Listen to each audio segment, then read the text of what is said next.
So the thing I'd like for you to do, we're going to do one last thinking routine, hopefully before my computer dies. I forgot to plug it in. It's called this thinking routine. We did See, Think, Wonder today. This is a really simple one for reflection. Wows and wonders. I want you to write on a note card one wow from today. Maybe something that's just like aha moment for you. Maybe something I said. Maybe something in one of the presentations. Maybe in the performance cycle. Maybe the Cordell. But a wow could have been an activity we did where it all came together for you. Some wow from today for you. And a wonder, a question that, something you're wondering about right now. A question that you have. Okay? One wow, one wonder. Why don't you go write that down on a note card so we can read it, so you can give it to us so we can see it, okay?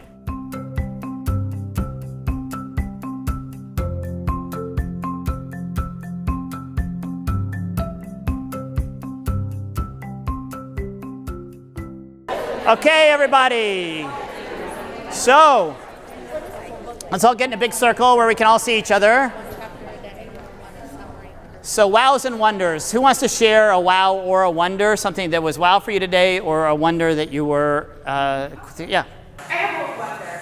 How do you find enough time to incorporate this into a curriculum that's so packed and scripted that we have 90-minute blocks, basically, and I don't know, how do you have the time to do all of this? Great question. I'm not going to answer questions right now. We're just throwing them out there so that we can pick them up.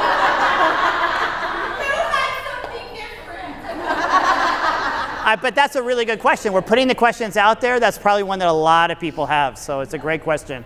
Yeah, Sherry, you had something? I was just agreeing with her. Yeah, a lot of people agree with that one. Great. I had a wow that the multidisciplinary aspect of these lessons is incredible, and of this one I was sitting here thinking, why do a lot of my math standards too, to really tie this all together. Ooh. Yeah, and this is also finding out ideas. So for instance, people that have the same question, you all can get together and talk about it. Or math, wow, that's great. How are you gonna, somebody can go up to Stephanie and say, oh wait, what do you wanna do with math? Tell me what your ideas are. Another wow or wonder, who's got one? Yeah. Well, my wonder is something that you helped us with. The two words you said to grab our, the one word you said to grab our attention, and then we answer. I'm a person that needs to see it to really retain it. So if you could write those words down and tell me, refresh my memory what the meaning behind that is, because I think that would be great to get. Sometimes I have to get all three first graders to grade classrooms together, and if I could do something like this, they would appreciate it. Great. So if you could. I'll go and I may. Yeah, I'll write those down if I remember it tomorrow. Up there, I'll put it up there. AGOAME, but I can write it down for you. I'll go, I may. Yeah. Libby. Okay, so I'm going to try to ask this so you understand. I'm going to explain a little bit of how our series Go very works. slowly and speak clearly. It used to be that we would study a text for an entire week and then we would test on it. And the students would kind of have a grasp of what the questions were ahead of time. Well, now we're studying a skill for the whole week. And they're given a new text on Friday. And they're expected to be able to answer questions about that skill. For example, author's purpose. Could you use these activities that you're teaching us focused on just the skill rather than comprehension of entire text? Like, give me a skill example. Author's purpose. Sure, you could. Author's purpose. Yeah, I'm not a big fan of that. Author's purpose is one that I really hate, you know.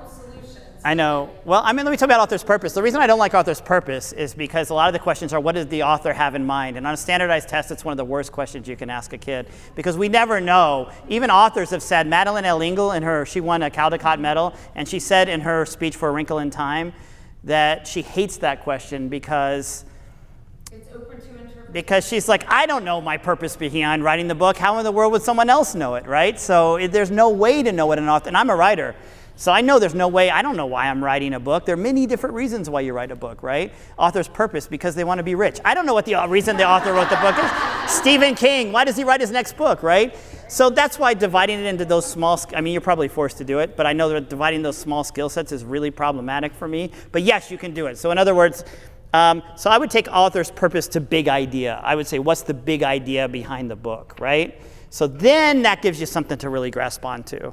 So when they go to take that weekly test, is it going to transfer for them that when they sit down and look at that new text, they say, oh, I could act this out this way, and that could be the author's purpose. I see myself, Well, let's throw out author's Anything purpose. So, else? like big idea, yeah. So, so like room of professors, then you can have one of the room of professors be what's the big idea behind the text. Then you could have different ones that you're working on the whole time that are based on the standards that you're sort of circling around or the skills you're circling around. So you could have one room of professors be what's the author's purpose, another one, what questions do you have about the text, because often the standard around asking questions is in there. Key details about something in the text, list the key details that describe Rosie's character, right? List quotes from the text. So, you can embed those into the process throughout the whole time. And you can pull things out, like you can have them find evidence in the text of a particular thing, pull it out, and create a performance of it. So like find a quote in the text that gives evidence about Rosie's personality, and they find the quote and then they act it out. So yeah, you can embed, of course you can do all that stuff within a skill focused curriculum. But most of my work moves towards integration, like bringing it all together, and that means that we're always working on the decoding for each text. We're always working on the big ideas for each text. We're always working on embodying the text. So I really try to mix it all into the process so it's a continuous development, instead of separating the skills out.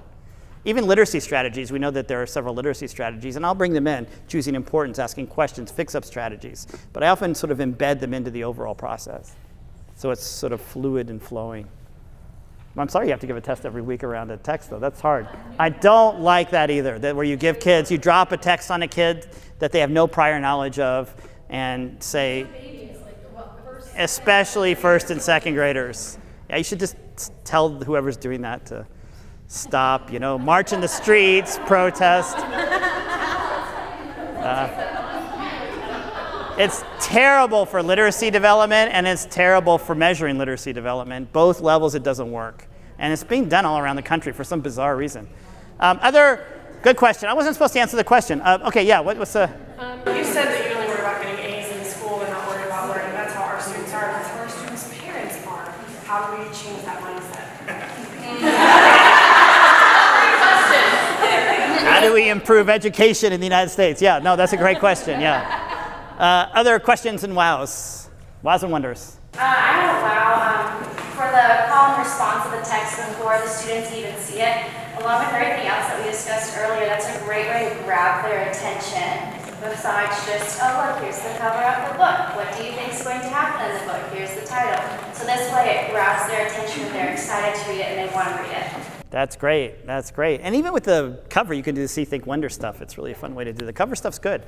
Good entering text stuff, looking at the cover and making predictions about the book. A couple more, and then we'll wrap it up. We have 30 seconds. Yeah. Listening to you talk about the professors, and to my mind, it's coming, why couldn't I set up centers in my room and have each one be a different professor that they have to rotate throughout the week, and then that way they have different activities that they're doing. I already have it set up at centers. That's and then that way, it's already set up for the week. And it's the skills that we're working on, whatever it happens to be. That's wonderful. Good idea. Even the last activities, talking of centers, the last things we did could be centers too, right? Write a letter in this center, design your machine in this center, interview each other in this center. You can break that down into creative centers too and think of that. Great. One more? Let's end with a wow or a question, whatever you want. Yeah. I really liked the Cornell activity, and I thought, I liked how we did it because it was really based on what we were doing, but I thought of also doing it as a first day activity. You get to tell your students, because I typically do younger students, so have them draw a picture of either something that they did over the summer or something that they want us to know about them on first meeting, and then hang them up, and we can change them throughout the year. Maybe I want you to know this about me now, this is what's going on in my life. Great. Wow, wonderful. That's really great. Good. Everybody, thank you for today. I'd love to read your wows and wonders. If you want me to do something tomorrow, tell me, because I'm going to look it over and then I can also make a change. So if you, for instance, say, give us more point of concentration activities, more building community, less building community, more entering text, more comprehension, whatever you want, let me know, because we're going to go through a whole day tomorrow again of really fun activities. We're going to do a whole visual arts experience. We're going to create something beautiful tomorrow afternoon with watercolors. Woo, everybody loves that. It's fun. And tomorrow morning, we're going to ratchet up the performance. You're ready. We're going to take the performance to a new level. So we'll be doing that tomorrow. We're doing Iggy Peck Architect tomorrow, okay? Have a great night, everybody. Thank you. You've been wonderful today. Please leave the cards behind. Round of applause.